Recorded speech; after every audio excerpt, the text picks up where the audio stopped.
Welcome to my channel arcane earth. आप सभी का स्वागत है मेरे चैनल आर्केन अर्थ पर। 31 मार्च 1909 में ब्रिटिश की सरकार ने व्हाइट स्टार लाइन कंपनी को करोड़ों डॉलर देकर दुनिया का सबसे बड़ा जहाज बनाने की जिम्मेदारी दी। लगभग 15,000 कर्मचारियों ने मिलकर 3 साल के अंदर अपनी मेहनत के साथ उन्होंने दुनिया का सबसे बड़ा जहाज का निर्माण पूरा किया। 2 अप्रैल 1912 में जहाज पूरी तरह तैयार हो चुका था, जिसकी लंबाई 882 फीट थी और इस जहाज को आरएमएस टाइटैनिक का नाम दिया। जैसे ही टाइटैनिक का निर्माण पूरा हुआ और वो अपनी पहली यात्रा के लिए तैयार हुआ तो इस जहाज के चर्चे पूरी दुनिया में फैल गए। कई न्यूज़पेपर वालों ने टाइटैनिक को कभी न डूबने वाले जहाज का खिताब भी दे दिया।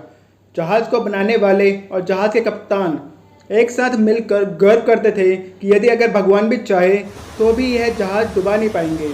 टाइटैनिक का पहला सफ़र 10 अप्रैल 1912 में इंग्लैंड से अमेरिका के शिकागो की ओर शुरू हुआ, लगभग 2200 लोगों के साथ, जिसमें 1300 से अधिक पैसेंजर थे।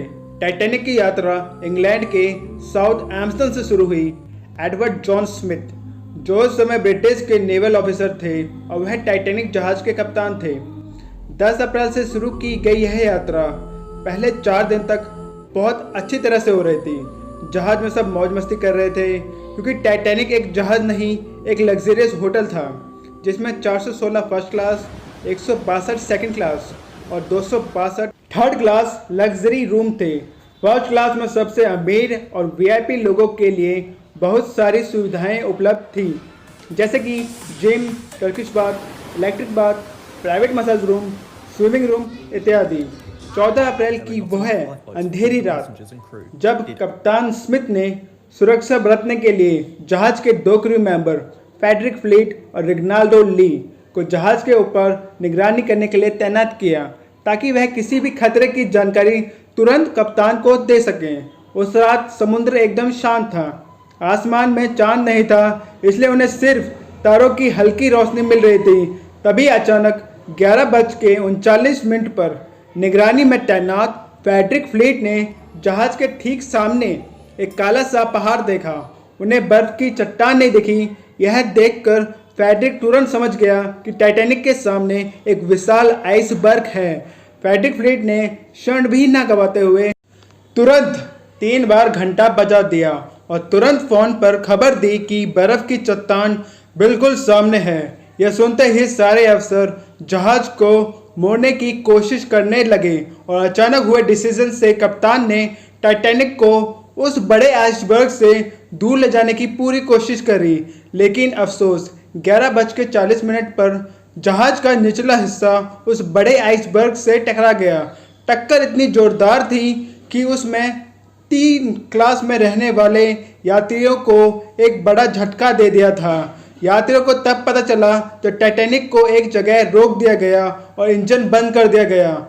जैसे ही ये खबर फैली कि जहाज टकरा गया है तो लोग यहाँ वहाँ भागने लगे। पूरे जहाज में खौफ का माहौल था। जब टाइटैनिक आइसबर्ग से टकराया था तो उसमें दबाव के कारण जहाज का निचले हिस्से की प्लेट को चीर दिया था, जिससे जहाज के दाएं साइड में 300 फीट तक की कीलें बाहर आ गई थी। कीलें बाहर आ जाने से आपस में जुड़ी प्लेट सरक गई और पानी तेजी से अंदर आने लगा। उस रात जहाज में चारों तरफ खौफ का माहौल था, लेकिन इसी बीच एक म्यूजिक का क्रू अपनी जिंदगी की परवाह ना करते हुए मौत से बेखौफ होकर अपनी आखिरी सांस तक संगीत की धुन को बजाता रहा ताकि मरने वाले अपने आखिरी पल कुछ खुशी से बिता सकें। दूसरी तरफ जहाज में 5 से ज़्यादा कंपार्टमेंट में पानी भरने से जहाज का आगे का हिस्सा 10 डिग्री तक डूब चुका था, जिससे जहाज के पिछले वाला हिस्सा ऊपर उठने लगा। लगातार बढ़ते हुए दबाव के कारण 2:20 पर टाइटैनिक बीच में से टूटकर अलग हो गया। 2:40 में कभी न डूबने वाला टाइटैनिक अपनी पहली यात्रा में अटलांटिक महासागर की गोद में समा गया।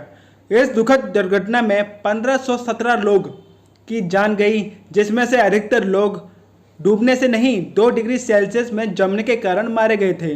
टाइटैनिक के डूबने के 2 घंटे बाद करीब 710 लोगों को बचा लिया गया था।